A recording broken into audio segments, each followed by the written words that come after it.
La idea original de hacer la serie sobre Pancho Villa viene de Ricardo Coeto, ¿no? Nuestro productor general, la cabeza de la productora BTF, digamos, quien trabaja con Disney, digamos, en el desarrollo de series. Y cuando pensaron, digamos, en hacer una serie sobre Pancho Villa, sobre la Revolución Mexicana, pero con esta dimensión bélica de acción, de gran producción, en las pláticas, lo que él me comentó hace más de 3 años, cuando finalmente tuvimos contacto, que él y yo ya nos conocíamos y teníamos ganas de hacer las cosas, él me dijo, es que eres tú, o sea, todos cuando platicamos de quién hace este tipo de cosas, este tipo de producciones, pues eres tú. Y tuve la fortuna de contar primero con la confianza de Ricardo Coetti y posteriormente de los ejecutivos de Disney, de Star Plus, quienes me pusieron a la cabeza como showrunner, director, productor, guionista, director de todos los capítulos. Y gracias a eso pudimos llevar a cabo, digamos, un proceso muy autoral en el mejor sentido de la palabra. No hubo una gran libertad creativa, no hubo ningún tipo de censura, todo lo contrario. Había una petición muy expresa de que fuésemos disruptivos, de que no cayésemos en clichés, que se buscara una serie que dejara huella y el resultado nos tiene hoy muy felices a todos. Son 10 capítulos sobre Doroteo Arango, Pancho Villa, el Centauro del Norte, con guión de Enrique Rentería. ¿Cómo fue esa mancuerna? Porque tú también estuviste dentro. Sí, no, los guiones son completos, sí, o sea, el guiones es completamente de Enrique y míos, o sea, los dos escribimos, los dos nos metemos al trabajo propiamente de la escritura. Y fue un proceso muy lindo porque a Enrique lo conozco desde que fue maestro mío en la escuela, ya desde ese entonces, ¿no? Y uno tiene la fortuna en este tipo de proyectos de trabajar con personas, con profesionales que de entrada ya tienen que tener un amplísimo conocimiento del tema en cuestión. Yo considero que el género bélico, épico, histórico es probablemente, y además con muchas escenas de acción, es probablemente técnicamente hablando el más difícil que existe, ¿no? Porque no solamente requiere tener un conocimiento de cinematografía, de storytelling, sino también propiamente de la historia, un conocimiento profundo que a su vez, valga la redundancia, profundizamos aún más. O sea, el proceso de investigación muy profunda en muchísimos libros, en fin, con historiadores, con asesores, etcétera, etcétera, etcétera, fue muy amplio antes de siquiera escribir una sola palabra, ¿no? Porque habría que tener un conocimiento de desde dónde íbamos a abordar la historia, tener todos los puntos de vista, contar cosas que probablemente la mayor parte de la gente no sepa. Y algo muy importante, entender que estamos haciendo una serie no para mexicanos. Pancho Villa es una serie desde México para el mundo entero. Entonces, una de las principales premisas y retos que tuvimos desde un principio es hacer una historia universal. No tienes que ser mexicano, no tienes que saber nada de Pancho Villa, no tienes que saber nada de la Revolución Mexicana para quedar atrapado desde el minuto uno. Porque justo a partir, digamos, del pretexto, entre comillas, de la fascinante historia de Pancho Villa, podemos empezar a contar una historia fascinante, esencialmente humana, con un personaje muy complejo, con claroscuros y que sin duda es fruto del tiempo, digamos, que le tocó vivir. Y así es como está reflejado Doroteo Arango, Pancho Villa. El trabajo de investigación vino desde muy atrás, estamos hablando desde antes de la pandemia, ¿no? Y es algo que yo agradecí mucho de mi trabajo tanto con Ricardo como con los ejecutivos de Disney, que nos permitieron esa paciencia, digamos, de entender que un proyecto así de complejo va a requerir un tiempo igualmente largo, complejo, el necesario para asumir la responsabilidad, no nada más cinematográfica, sino también la responsabilidad histórica. No nos basamos en un libro en específico, sí vimos como muchos, no sé, o sea, te podría decir que probablemente tuvimos más de 30 fuentes, o sea, realmente sí fue una investigación muy, muy exhaustiva en donde contrastábamos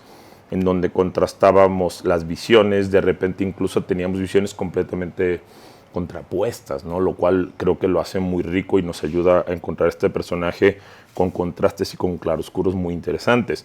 Por un lado, por ejemplo, teníamos a un historiador como Martín Moreno, digamos, quien se encuentra probablemente en el espectro de quien es más crítico con el personaje de Pancho Villa, sin dejar de ser un historiador, digamos, serio. Y por el otro lado podemos tener la visión de un Paco Ignacio Taibo, que es, digamos, más provillista, ¿no? Y de repente encontrar esta confluencia, digamos, de historias, ¿no? Que muchas son leyenda negra, muchas están exageradas, muchas están endulzadas, dependiendo de quién sea quien aborde a un personaje, reitero, tan complejo como Pancho Villa. Y a partir de ahí nosotros tomamos una decisión, específicamente yo como showrunner, de darle una dirección a la historia, privilegiando la humanidad del personaje sin juzgarlo, ¿no? Nosotros no juzgamos a nuestros personajes, los reflejamos tal cual creemos que eran, con sus contradicciones, y eso hace que, independientemente del gran despliegue de producción, independientemente de toda esta cuestión de las escenas espectaculares, de todas las batallas, Pancho Villa se sostenga por una dramaturgia sólida basada en personajes entrañables y particularmente en un personaje tan complejo, tan tridimensional y tan fascinante como lo es Doroteo Arango, Pancho Villa. ¿Cómo construiste el drama, la ficción, las grandes batallas?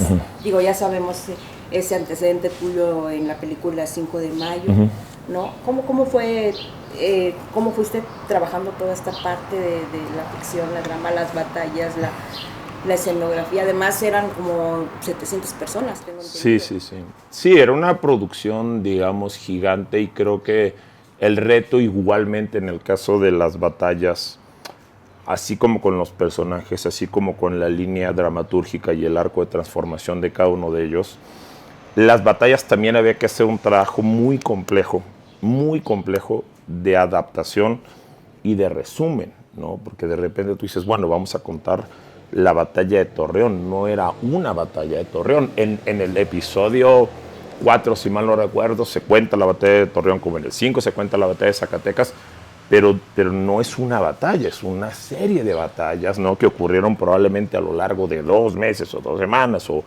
y tú tienes unos cuantos minutos, digamos, tú tienes 15 minutos para contar un resumen de eso que ocurrió. Entonces ahí conllevaba un trabajo, un reto que englobaba el resumen, la elipsis, digamos, y el uso de los diferentes recursos en términos de lenguaje cinematográfico para poder hacerlo rico, interesante, y también para que la gente no se perdiera.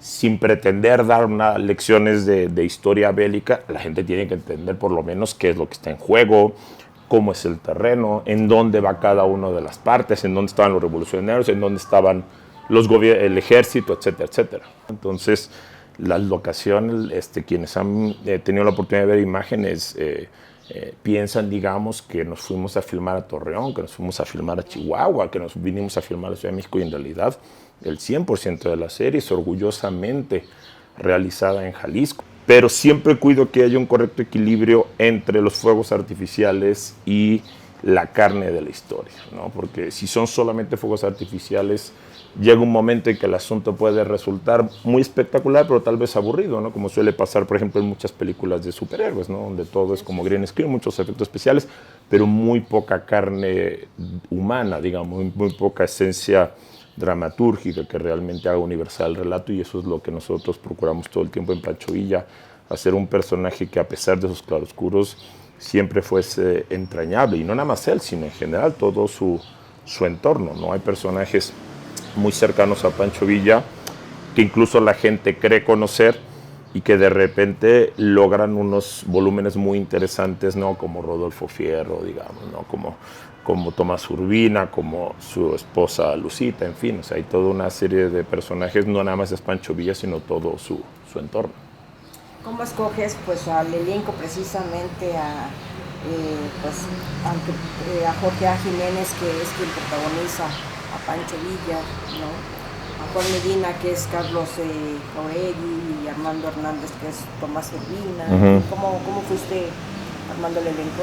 Pues fiel a mi estilo, era una cuestión como, se nos cruza la pandemia en medio, ¿no? Lo cual conllevó un reto brutal, ¿no? Porque pues, estuvimos más de alguna vez en el peligro de ser definitivamente detenidos, ¿no? No quiero decir cancelados, pero sí detenidos. Sin embargo, este tiempo también nos permitió explorar las diferentes opciones muy en mi estilo de dirección.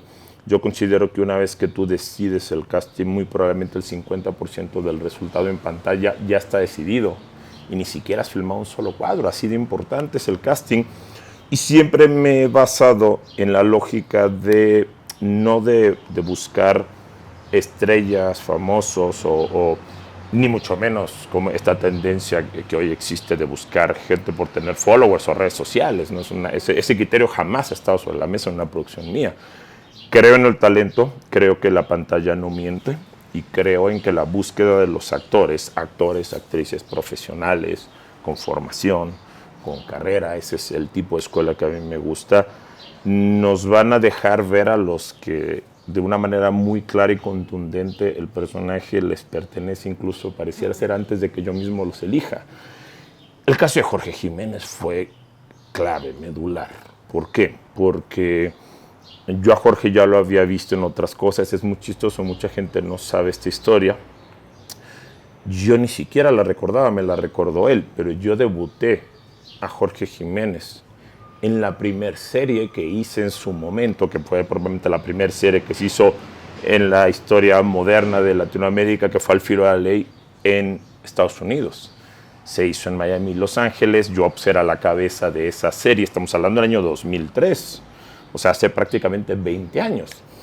Y en uno de los episodios había un episodio sobre un jovencito que se cruzaba la frontera y había sido testigo de una masacre con los casi inmigrantes, etcétera, etcétera. Y pues era un muchachito probablemente de 17, 18 años, no sé, muy joven y muy delgado. Y de repente cuando nos volvemos a contactar Jorge y yo a Jorge lo vi y digo, yo creo que tú eres un Pancho Villa perfecto. Igual vamos a hacer casting, vamos a verlo. Fue que él me dijo, tú no te acuerdas que tú me debutaste hace 20 años, ¿no? Lo cual te digo, de que de repente las energías nos encontramos.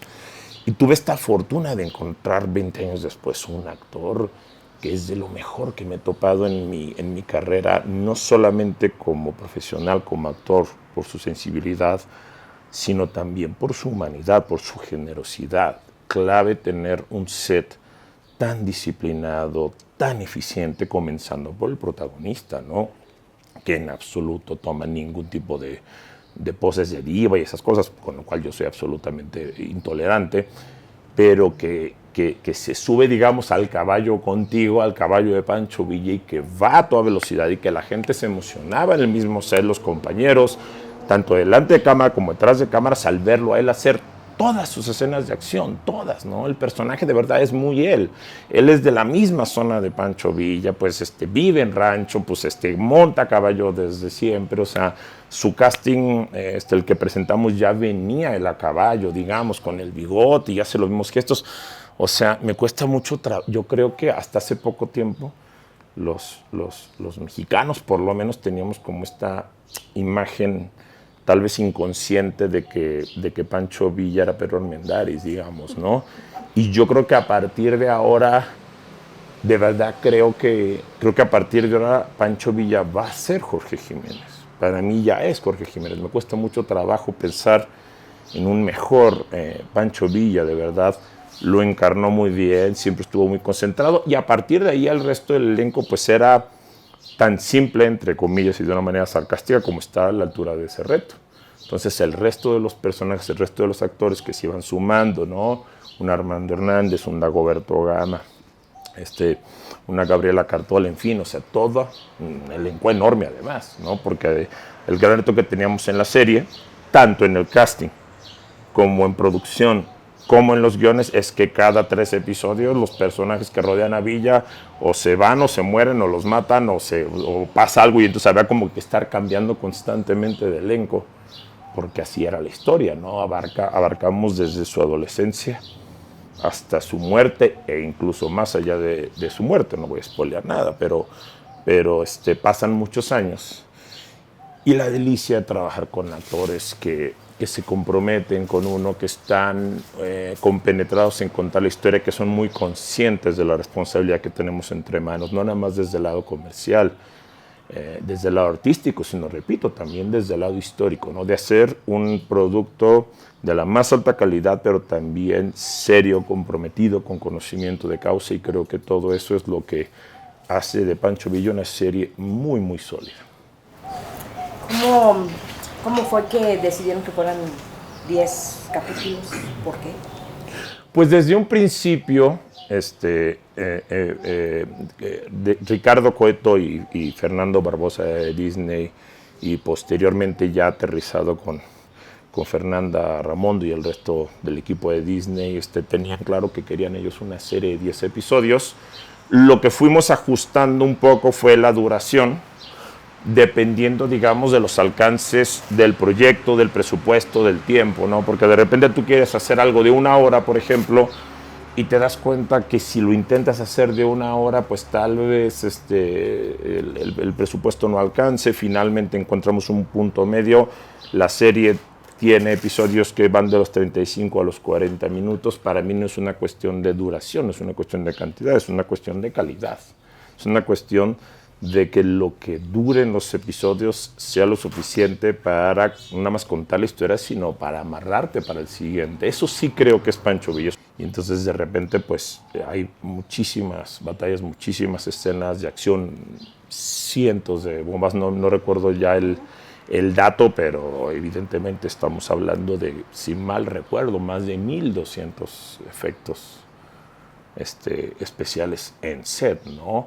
Más de 600, si mal recuerdo, efectos visuales también. Hay una cantidad de efectos visuales muy invisibles. Es un trabajo de una ingeniería extraordinariamente compleja que conlleva cientos de personas a lo largo de 3 años, cuyo resultado ahora se va a ver en pantalla, y creo que la gente va a notar ese amor, ese profesionalismo, ese nivel obsesivo de detalle de parte de todos nosotros en entregar un producto de la más alta calidad. También es historia, te empieza a buscar así. Yo creo que la historia de Pancho Villa esperaba ser contada de esta manera, y que el público lo va a disfrutar muchísimo a partir del 19 de julio en Star Plus en Latinoamérica y en el resto de plataformas, que esto también es muy importante mencionarlo. O sea, es un estreno mundial. Considero que Pancho Villa es probablemente mi obra, siendo una serie que va a una plataforma que pertenece a Disney a nivel mundial.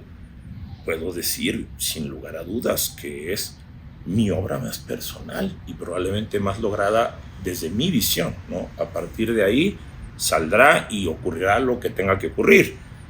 Habrá críticas a favor, habrá críticas en contra, habrá quien tenga, digamos, tal vez idealizado a Pancho Villa, ¿no? Como un santo, que existe una cuasi religión alrededor de Pancho Villa, pues tal vez habrá detalles de la serie que no le guste, ¿no? Yo sí tengo la tranquilidad de saber que nada de lo que se puso ahí no está fundamentado en una investigación muy seria y muy concienzuda, ¿no? Y tampoco sacada de dimensión. No voy a spoilear las cosas, porque también ahí está la otra parte. Hay una leyenda negra perfectamente construida desde una visión de la derecha, de la ultraderecha, digamos, que ven en personajes como Villa, como Zapata, a los enemigos, digamos, al peligro, ¿no? ¿Cómo es posible que el pueblo se levante en armas? ¿Cómo es posible que la gente de abajo, que los de abajo, digamos, se rebelen en contra de la oligarquía, que era lo que ocurría hace más de un siglo? Entonces, creo yo que tenemos ese equilibrio. Reitero, quien esté completamente en contra de Pancho Villa van a decir que no, ¿cómo es posible que muestren un Villa que hace todas esas cosas buenas, entre comillas? Yo no pienso en personajes buenos y malos, pienso en personajes con contrastes y complejos y tridimensionales, sin juzgarlos. Los que lo idolatran o los que lo santifican, pues tal vez no se sientan tampoco tan contentos y tan complacíos con ello. Al final del día, es la interpretación que nosotros le dimos, es nuestra apuesta. Críticas buenas, críticas malas va a haber, por supuesto. Yo ya estoy más que preparado. Mientras más haces, más te van a criticar. Eso me queda claro. Y más aún en México, porque es como deporte nacional, ¿no? Y yo creo que uno debe de quedarse con eso y debe de asumir que la única manera en que la fórmula perfecta para que no te critiquen es no hacer nada. Tiene emociones, tiene crueldad. Esos son mi padre y mi hermano. Pues que se mueran de una vez. ¡Vamos! Y bueno, ¿cómo me puedo acercar a Pancho Villa? Yo no quiero hacer una parodia. Yo estoy en contra de parodiar personajes. Entonces dije, bueno, lo más allegado que se puede hacer, ya sé lo que hizo, ya sé lo que fue. Entonces, todas las imágenes habidas por haber, las recorté, me hice un álbum y era ahora sí como que escanear detalle por detalle de él, de sus miradas, de sus posturas. En unas fotos lo ves con una fuerza, en otro lo ves pensativo, en el otro lo ves molesto, en el otro lo ves sonriente, en el otro lo ves ido. Entonces vas viendo cada movimiento, aunque sean fotos fijas, vas viendo movimientos poco a poco de una foto a la otra. Entonces me enfoqué mucho en eso, en sus parados. Me daba cuenta, decía, aquí él está escuchando. Él hacía mucho de pararse con la mano aquí al lado. Dije, eso es de escuchar, que está escuchando. El típico cuando estás así viendo a alguien, o sea, ahí estás escuchando. Ya cuando lo ves con un movimiento, dices, aquí él está mandando, aquí él está hablando. Lógicamente es tratar de armar un rompecabezas. Entonces te digo, la postura la saqué de sus fotografías. Ahora, la manera de hablar, dije, bueno, yo no sé cómo hablaba, no sé cuál era su voz. Entonces ahí dije, bueno, si él se movía entre Durango, Chihuahua, Coahuila, prácticamente él creció en esa área. Dije, bueno, Coahuila, Durango hablan muy similar. Lógicamente hay cambios de región a región. Chihuahua ya entra otra entonación. Dije, bueno, tampoco voy a parodiar los acentos, entonces me voy a quedar con ciertos detalles, con modismos, y ya le implementé mi idea de cómo pudo haber hablado Pancho Villa. Eso fue lo que yo puse de mi parte. Y lo demás, digo, se dio, se fue dando increíblemente. Lo comentaba, una herramienta también que fue que si no se hubiera dominado y no se hubiera perfeccionado y no se hubiera logrado, no hubiera sido un Pancho Villa completo, que fue el caballo. Ujú. Era parte de Pancho Villa. O sea, así lo sentí yo. Yo digo, imagínate cómo hubieran sido esas batallas increíbles con cañonazos, explosiones, balazos, cientos de extras, y Pancho Villa no sabía montar a caballo. O que hubieran tenido que usar un doble para que Pancho Villa se viera que sabía montar a caballo. En este caso, no usé dobles, todo lo hice yo. Sabía montar, pero no al extremo que se logró. Te digo, teníamos nuestro entrenador, del cual recibí muchas cosas que no sabía, técnicas que jamás, o sea, no, que no sabía. Entonces la fui aprendiendo y luego hubo una conexión con el caballo increíble que hacía todo lo que yo quería sin necesidad de pegarle ni o sea, era algo súper raro. Yo no entendía como que mis pensamientos, el caballo los tomaba en plena batalla, el caballo como si se estuviera volviendo loco, pero esa era la intención. Es algo inexplicable. Tal vez el que es un jinete para él sea normal, pero para mí que no era un jinete 100%, para mí fue algo increíble y se nota, se ve. Entonces todo se conjugó, todo se acomodó para darle vida a Pancho. Pegados al asiento que no puedes dejar de verlas. Estoy seguro que no van a poder dejar de verla.